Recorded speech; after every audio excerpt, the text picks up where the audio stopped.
Thumbnail দেখে নিশ্চয়ই বুঝতে পারছো যে আজকে আমাদের এখানে আলোচনার বিষয়বস্তু কি। হ্যাঁ, 2025-এর ভয়াবহ দুর্ঘটনাগুলো। 2026 আমরা পা রেখেছি, 2025-কে অতিক্রম করেছি, কিন্তু এই 2025-এ ঘটে গেছে বেশ কিছু ঘটনা, যে ঘটনাগুলো ইতিহাসের পাতায় জায়গা করে নিয়েছে। যদিও 2026-এর শুরুটাও আমাদের বলতে পারো ঠিকঠাক হলো না, তার কারণ আমেরিকা ভেনিজুয়েলা আক্রমণ করেছে এবং ভেনিজুয়েলার প্রধান বা রাষ্ট্রপতি যিনি তাকে গ্রেপ্তার করেছে। যাই হোক, আজকে আমরা এখানে 2025-এ সেই সমস্ত মুহূর্তগুলোকে একবার রিকল করে নেব, যাতে আমাদের সেগুলো আগামী দিনের ইনসিডেন্টের ক্ষেত্রে মনে থাকে, বা বলতে পারো পরীক্ষার ক্ষেত্রেও জিনিসগুলো আমাদের মাথায় থাকে। চলো তাহলে দেখে নেওয়া যাক 2025-এর ইম্পর্টেন্ট ঘটনাগুলো।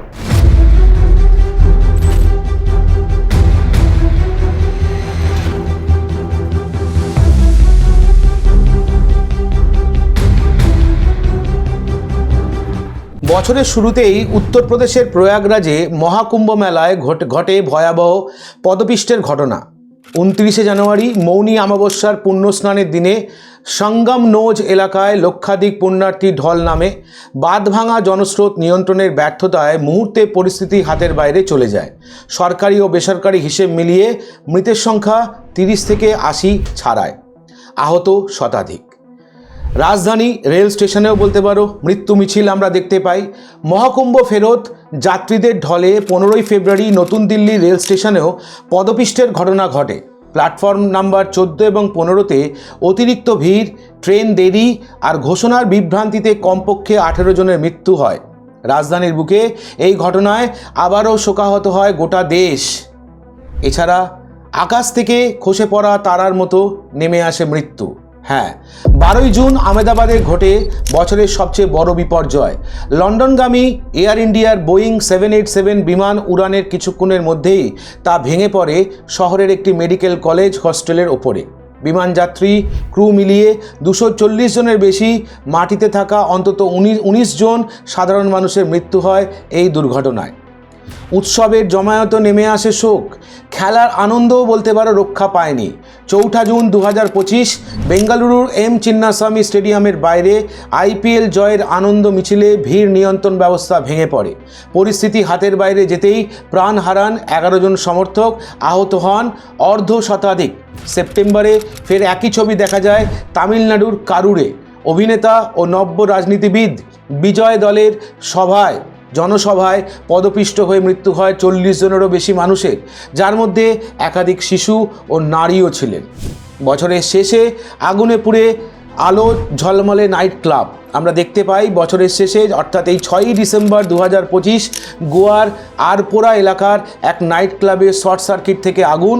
পর্যটন মরশুমে কানায় কানায় ভিড়ে ঠাসা এই ক্লাবে বেরোনোর সংকীর্ণ পথে দমবন্ধ হয়ে দগ্ধ অবস্থায় মৃত্যু হয় অন্তত 25 জনের। দুর্ঘটনার পাশাপাশি বছরটিকে রক্তাক্তও করেছে সন্ত্রাস, যার মধ্যে 22 এপ্রিল জম্মু কাশ্মীরের পেহেলগামে পর্যটকদের লক্ষ্য করে নির্বিচারে গুলি চালায় জঙ্গিরা। 26 জন নিরস্ত্র ভারতীয় নাগরিকের মৃত্যু হয়। কাপুরুষের মতো এসে জঙ্গিরা আক্রমণ চালায় পর্যটকদের ওপর, যার প্রত্যাঘাতে ভারতীয় সেনা জঙ্গিদের ওপরে অপারেশন সিন্দুর নামে অভিযান চালায়। এছাড়া দিল্লি বিস্ফোরণ, অর্থাৎ পেহেলগামের জঙ্গি হামলার রেশ কাটতে না কাটতেই দিল্লিতে ঘটে বিস্ফোরণ। দিল্লির চাঁদনি চক এলাকায় ব্লাস্টে প্রাণ হারান 9 জন, আহত হয় অনেকেই। তদন্তে নেমে সন্ত্রাসী যোগের ইঙ্গিত মেলে, তবে এক্ষেত্রে সন্ত্রাসীরা ছিলেন ভারতীয়, যা গোটা দেশের মনে আরও বিষাদ এনে দেয়। এছাড়াও প্রাকৃতিক দুর্যোগও কেড়েছে বহু প্রাণ। 2025 সালে ভারতের উত্তরাঞ্চলের উত্তরাখণ্ড, কাশ্মীর, হিমাচল প্রদেশ ও পাঞ্জাব রাজ্যে সংগঠিত বিভিন্ন প্রাকৃতিক দুর্যোগ, যার মধ্যে প্রধানত ভারী বর্ষণজনিত বন্যা, ক্লাউড ব্রাস্ট, ফ্ল্যাশ ফ্লাড, ভূমিধসজনিত সংশ্লিষ্ট ঘটনাও ঘটে। ফলে সাধারণ মানুষের প্রাণহানির সংখ্যা কয়েকশো অতিক্রম করে।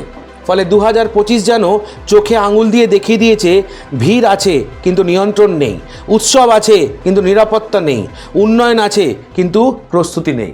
আর ঠিক এই কারণেই বলতে পারো 2026 বছরের তাকেও আমরা আতঙ্কিত 2026 বছরটাকে নিয়েও। তার কারণ শুরুটা কিন্তু আমাদের ঠিক মতো হয়নি। আমেরিকা যে কিনা ভেনেজুয়েলা আক্রমণের মধ্যে দিয়ে কিন্তু বছরটা শুরু করেছে, তাহলে কি পৃথিবী তৃতীয় বিশ্বযুদ্ধের দিকে এগোচ্ছে?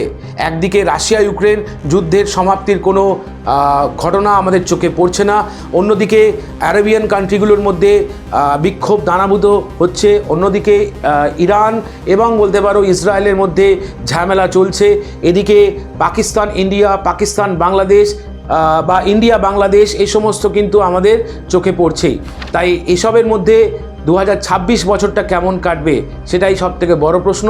ঈশ্বরের কাছে প্রার্থনা করব যেন 2026 বছরটা আমাদের প্রত্যেকের যাতে ভালো কাটে, আর বিশেষ করে যারা আমাদের কম্পিটিটিভ এক্সামের স্টুডেন্ট তাদের যেন এবছরটায় প্রত্যেকের মুখে যাতে চওড়া হাসি আমরা দেখতে পাই, এই আশাই করব। ধন্যবাদ।